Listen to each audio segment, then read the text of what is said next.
এটা হচ্ছে বেলুড় মাঠের গঙ্গার ঘাট। মানে এই গঙ্গার ঘাটটা পুরো মানে বেলুড় মাঠের যে মন্দিরটা আছে, মন্দিরই সামনাসামনি এই গঙ্গার ঘাটটা আছে। তো আমরা প্রথমে দক্ষিণেশ্বর গিয়েছিলাম, দক্ষিণেশ্বরে মায়ের ওখানে পুজো দেওয়ার পরে তারপরে এইখানে এসছি বেলুড় মাঠ দর্শন করতে। তো বেলুড় মাঠে দর্শন করে এসে এই বেলুড় মাঠের যে গঙ্গার দেখছেন, এটা হচ্ছে গঙ্গার ঘাট পুরো। এটা বেলুড় মাঠে একদম গঙ্গার ধারে মন্দিরটা আছে।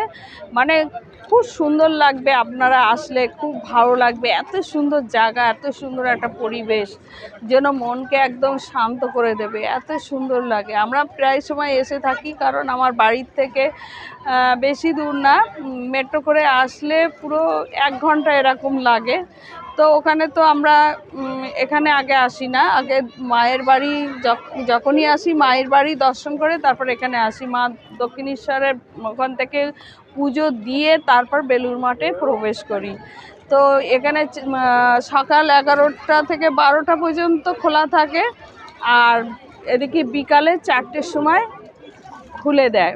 মানে ভক্তরা সব বাইরে বসে থাকে, আর 4টের সময় যখন খোলে এখানে সব ভক্তরা একদম মানে এই ঘাটের সামনে লাইন দিয়ে বসে থাকে।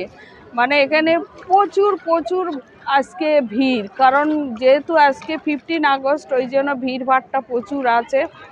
তো অনেকে, আমি একটু ভুল করলাম, যদি একটু গঙ্গার জলের পাত্র নিয়ে আসতাম হয়তো জল নিয়ে যেতে পারতাম, কারণ এখন এই জোয়ারের সময় জলটা নিলে খুব ভালো। একদম পূর্ণ জোয়ার, দেখুন পূর্ণ জোয়ার এখন।